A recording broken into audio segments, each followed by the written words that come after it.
Selamat datang di edisi Pasar Kripto tanggal 25 Desember 2025. Hari ini, kita masuk fase sensitif di siklus pasar kripto. Sentimen pasar lagi rapuh. Banyak pelaku wait and see di tengah angka inflasi dan suku bunga yang jadi pembicaraan utama. Apakah ini titik penting untuk siklus berikutnya, atau masih ada jeda sebelum market benar-benar rebound? Kita kulik bareng semua datanya secara objektif, tanpa drama, biar kamu bisa pahami situasi terbaru sebelum tahun 2026 dimulai. Sebelum mulai, harap diingat, semua pembahasan di video ini hanya bersifat edukasi, bukan saran investasi atau keuangan.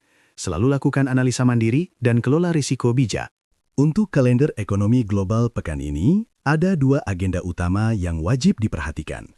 Pertama, FOMC Minutes Amerika Serikat pada tanggal 31 Desember jam 3 pagi waktu Indonesia. Biasanya, risalah FOMC bisa memberi sinyal kemana arah kebijakan suku bunga berikutnya. Lalu, di Tiongkok, Manufacturing PMI versi NBS dan Rating Doc akan keluar pagi harinya, masing-masing pada pukul 9.30 dan 9.45.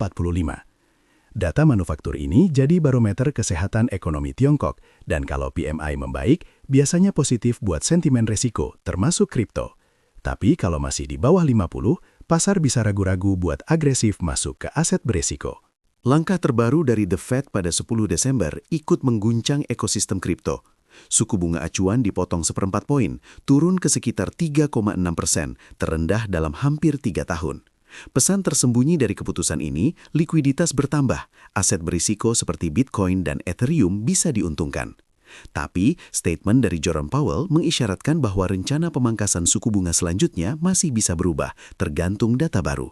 Artinya, untuk sementara waktu, market kripto bakal tetap responsif setiap kali ada update dari The Fed. Masuk ke berita makro kedua. Data inflasi Amerika dirilis 18 Desember memperlihatkan angka Consumer Price Index tahun ke tahun 2,7%. Hasil ini lebih rendah dari ekspektasi 3,1%, dan core CPI juga melandai. Biasanya, inflasi yang melandai bikin bank sentral lebih santai dan memperlambat laju kenaikan suku bunga. Ini cenderung menguntungkan kripto, karena bunga rendah berarti investor cari alternatif dengan potensi hasil lebih tinggi, salah satunya aset digital. Masih dari Amerika, laporan tenaga kerja bulan November kemarin kasih sinyal campur aduk. Payroll naik 64.000, tapi tingkat pengangguran menyentuh 4,6%, tertinggi sejak 2021. Kondisi ini bisa jadi pedang bermata dua buat pasar kripto. Di satu sisi, kalau pengangguran naik, bank sentral bisa makin dovish, dan itu seringkali bagus buat aset berisiko. Tapi, jika kepercayaan investor menurun akibat ekonomi stagnan, kripto juga bisa kena imbas tekanan. Market perlu waktu buat menentukan respons ke depan. Sekarang kita lihat Fear and Greed Index. Posisinya masih di zona fear, skornya 28. Selama sebulan terakhir, market sudah move on dari zona extreme fear yang sempat sentuh skor 10. Tapi sentimen positif belum dominan. Trader dan investor masih lebih memilih posisi aman. Artinya, tekanan jual mulai berkurang, tapi belum cukup kuat mengangkat market ke fase euforia baru. Kalau bicara puncak siklus, indikator Pi Cycle Top ibarat lampu peringatan di pinggir jalan. MA 352 kali 2 dan MA 110 saat ini belum bersilangan. MA 352 berada di $203.923 dan MA 110 masih di sekitar $103.980. Artinya, belum ada sinyal topping besar. Siklus masih cenderung aman buat investor jangka panjang. Puel multiple saat ini di 0,83, menandakan fase siklus pendakian awal atau fase akumulasi, jauh dari zona overheat. Jadi, tekanan penambang untuk melepas koin masih sangat kecil. Belum ada tekanan jual ekstrim dari sisi on-chain. Dari sekitar 30 indikator siklus, ada 3 yang paling menarik saat ini. Pertama, Bitcoin AHR 999 Index masih di 0,53, jauh dari level 4 yang sering jadi sinyal overheat. Kedua, Rainbow Chart juga masih di level 2, belum masuk zona panas. Ketiga, MVRV Z-Score di 1,07, menandakan harga masih relatif normal dibandingkan nilai on-chain, belum ada tanda gelembung. Ketiganya sepakat, market belum mendekati puncak siklus. Untuk Bitcoin versus USDT, harga saat ini bergerak di area $87.578 dekat dengan lower Bollinger Band time frame 4 jam dan support utama di $86.000. RSI 7 sempat naik tajam ke 71, kemungkinan akibat lonjakan singkat, tapi RSI 14 masih jenuh jual sekitar 32. Dari sisi posisi harga terhadap VWAP dan Bollinger Tengah, target kenaikan wajar menuju 88.900, 89.510 hingga 92.233 dolar. Skenario utama, harga reaksi positif dan coba tembus area resistance tersebut. Skenario alternatif, kalau gagal bertahan di atas 84.920, potensi koreksi lebih lanjut kembali terbuka. Perhatikan kekuatan buyer di area support sebelum memutuskan strategi berikutnya. Sekarang Ethereum lawan USDT, harga masih stabil di sekitar $2.942, dekat lower Bollinger Band 4 jam. Support kuat terbentuk di 2.900 dan sinyal RSI 14 daily jenuh jual di 29,87. Ada indikasi potensi reversal, apalagi RSI 7 4 jam sudah mulai pulih ke 67,5.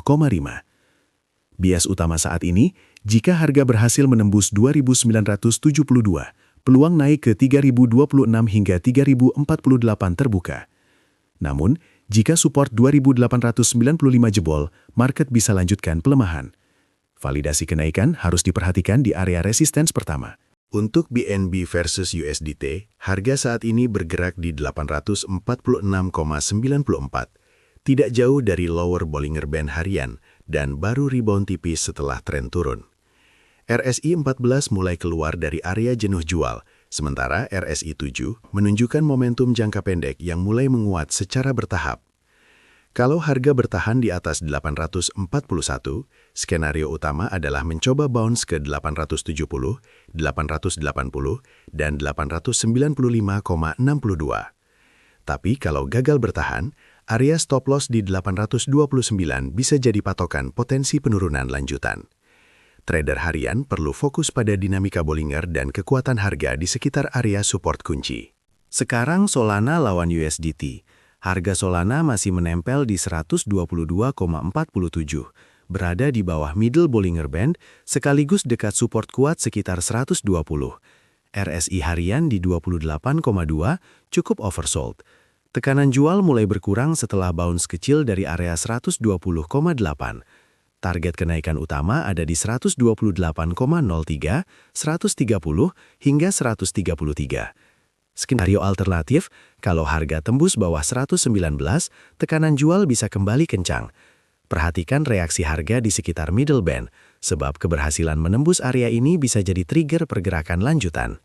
Untuk XRP lawan USDT, harga bergerak di 0,12841, dekat support intraday 0,12666. Indikator Bollinger memperlihatkan harga sudah menjauh dari lower band time frame 4 jam, sedangkan RSI 14 harian di 33 mulai stabil. Skenario utama, harga coba recovery menuju resistance 0,1305, 0,13296, dan batas atas di 0,13595. Namun, jika support 0,1265 ditembus, market bisa lanjutkan koreksi ke bawah.